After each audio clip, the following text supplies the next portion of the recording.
Hello friends, history lesson plan में आज का टॉपिक है प्रकरण भारत में राष्ट्रवाद और उप प्रकरण औद्योगिक क्रांति से पहले।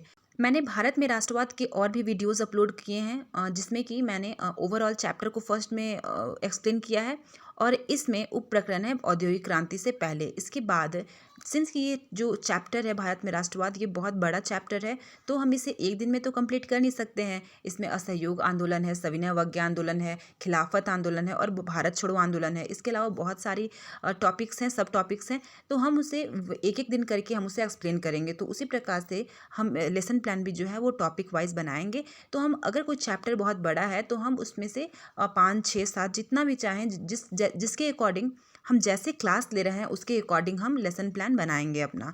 तो इस तरह से हमारा आज का जो टॉपिक है औद्योगिक क्रांति से पहले, चलिए उसको स्टार्ट करते हैं।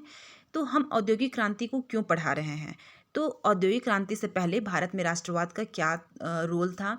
यहाँ मैंने पूर्व ज्ञान के रूप में यह माना है कि छात्र जो है वो औद्योगिकरण के विषय में सामान्य जानकारी रखते हैं एवं छात्र औपनिवेशिक शासन में आए औद्योगिक बदलावों के विषय में जानते हैं। इसके बाद हम प्रस्तावना के प्रश्न पूछते हैं, जिससे मैंने क्वेश्चन किया कि हम लोग किस राज्य में रहते हैं?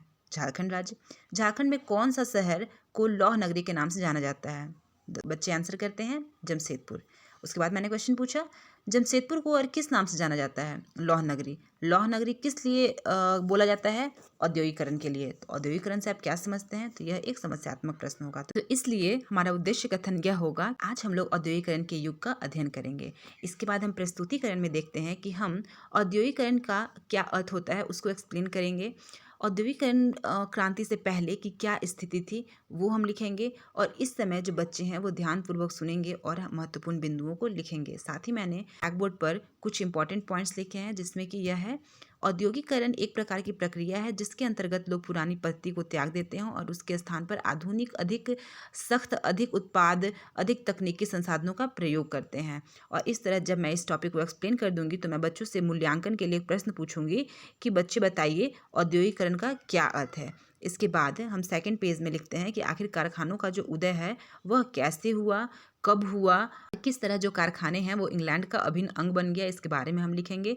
उसके बाद हम औद्योगिकरण जो है वो परिवर्तन की रफ्तार, यह एक टॉपिक है, इसके बारे में हम लिखेंगे। इस वक्त जो है वो छात्र ध्यानपूर्वक बातों को सुन रहे होंगे और महत्वपूर्ण बिंदुओं को लिख रहे होंगे। सैंपट कार्य में मैंने लिखा है 19वीं सदी की शुरुआत तक पूरे इंग्लैंड में भाप के सिर्फ 321 इंजन थे। इस प्रकार हमारा जो प्रस्तुतिकरण है वह समाप्त होता है और फिर हम पुनरावृत्ति के प्रश्न पूछेंगे एवं हम रिवाइज करवा देंगे क्वेश्चन के माध्यम से। तो उसमें मेरा पहला क्वेश्चन रहेगा, उपनिवेशवाद में रेलवे का विस्तार कब हुआ? दूसरा क्वेश्चन, 19वीं सदी की शुरुआत तक पूरे इंग्लैंड में भाप इंजन कितने थे? थर्ड क्वेश्चन, कारखानों के विषय को विस्तार से बताएं। फोर्थ क्वेश्चन, औद्योगिकरण का क्या अर्थ है? और फिर हम उसे होमवर्क दे देंगे। फर्स्ट क्वेश्चन, औद्योगिकरण क्रांति कब हुई थी? सेकंड, रेलवे का विस्तार कब हुआ था? थर्ड, औद्योगिकरण क्रांति से पहले की स्थिति कैसी थी? फोर्थ, औद्योगिकरण परिवर्तन की रफ्तार के बारे में आप क्या समझते हैं? इस तरह से हमारा आज का लेसन प्लान कंप्लीट होता है। So thank you for watching this video.